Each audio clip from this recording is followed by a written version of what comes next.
How are you doing, everyone? It's Hanyo, and today we're talking about how to shoot one and the same thing in many different ways. So, there are lots of things to keep in mind when it comes to shooting photos and videos. Nailing your composition, tweaking the lighting, getting your settings right, and so on and so forth. But one of the biggest challenges of all is finding different ways to make the same thing look great over a series of different shots. What? Let me explain. For example, if you're taking landscape photos at some well-known photo spot, or you're hired to film an event or to do product photos, it can be really hard to make your work stand out. Especially if the scene or object you're capturing has already been captured 1,000 times before. I find this particularly difficult when it comes to commercial projects and advertisement. In this case, instead of shooting the final product, you have to think about either the process, how it was made, what it is used for, who is using it, and what complements it. Because all of these questions give you different ideas for various kinds of images. A year or two ago, for example, I was hired to shoot a bunch of backpacks and handbags for an event, and the client expected like 20 social media spots a day. So at the event location, I built a simple setup with a color-changing backdrop, soft top light, and a turntable and slider. That's it. The same setup all day long. So from the 30 minutes I had with every customer, I took at least 5 to have them explain to me what's special about their product. And if they said it was waterproof, I would spray it with water. If they said it has a super secure locking mechanism, I would do a close-up of the lock snapping shut. And if they said it's light and sturdy, I would fling it into the air and capture the product making a backflip in slow motion or something like that. But most importantly, if they had any accessories from the same collection, I would ask them to bring them along as well, so I would have something to play with. So, for example, instead of just putting the suitcase, backpack or wallet on the table on its own, I piled up several different products and created some sort of tower. And suddenly I had a completely different image that looked super cool and different and unique, and at the same time I was able to show that the product comes in different colors and versions. There are so many different ways you can present a shot, different themes you can come up with. You can use varying color palettes and lighting setups to get the most out of whatever it is you're shooting. What I'm trying to teach you guys is to look at things from different angles and experiment. I started thinking about this topic like 3 years ago when I set up an online shop to sell merchandise for my first movie. A little fun fact here, it's a movie about the author of the so-called Bible of Card Magic, a book written over 100 years ago, exposing all the different techniques used to cheat at the poker table.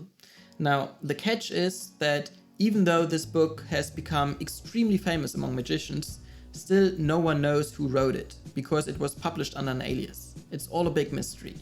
So if you're into that, I'll put the Amazon link to my movie in the video description, and if you end up checking it out, let me know in the comments below if you like it. But for now, let's circle back to the topic at hand, taking product photos.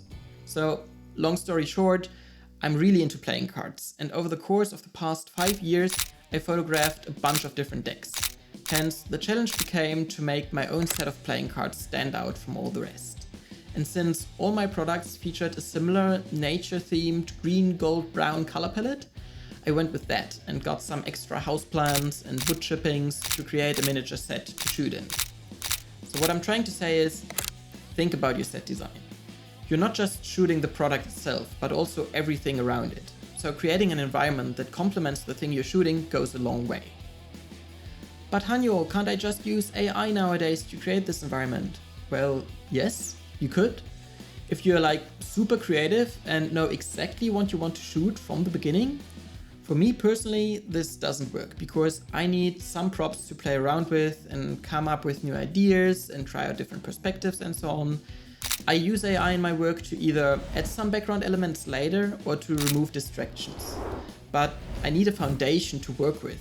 Everything else to me feels like starting with an empty canvas, which I find extremely hard to do. But if that's your thing, go for it.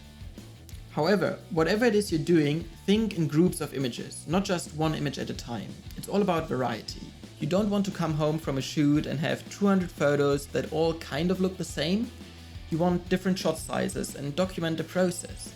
What's the before, the after? What does the product look like when it's being used?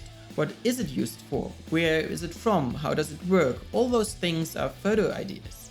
And that's the main reason why I love this topic so much. Lots of people get stuck with things like, where am I going to shoot? I've got nothing interesting to take pictures of. I've already shot that. Yeah, but did you? Did you really? Did you put your heart and mind to it and explore its full potential? And this bleeds into portraits and landscapes and everything else. If you're shooting a mountain, try shooting it from the far and try getting real close. Get a close-up of a flower in front of the mountain. Or hike up and shoot something completely different from the top.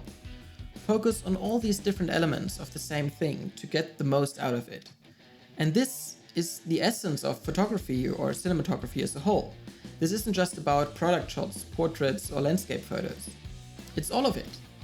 Another thing to keep in mind is that if you're a professional and you're getting paid to shoot something, your clients will be far happier if you give them a little bit more than what they asked for.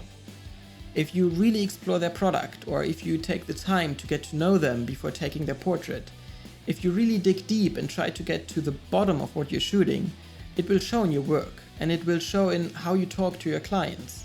It will leave an overall positive impression on everyone you work with. And this way, you're going to get rebooked, you're going to get referred to new clients, you're going to grow your network and maybe even get some new friends. And most importantly, you're going to have so much more fun yourself while working on a project. It just all falls into place if you put in the effort to make something special. So that's it for me today. I hope this video helped you to come up with some new photo and video ideas for your own projects. If it did, hit that like button and subscribe so we can stay in touch. Thank you so much for watching, and I'll see you in the next one. Cheers.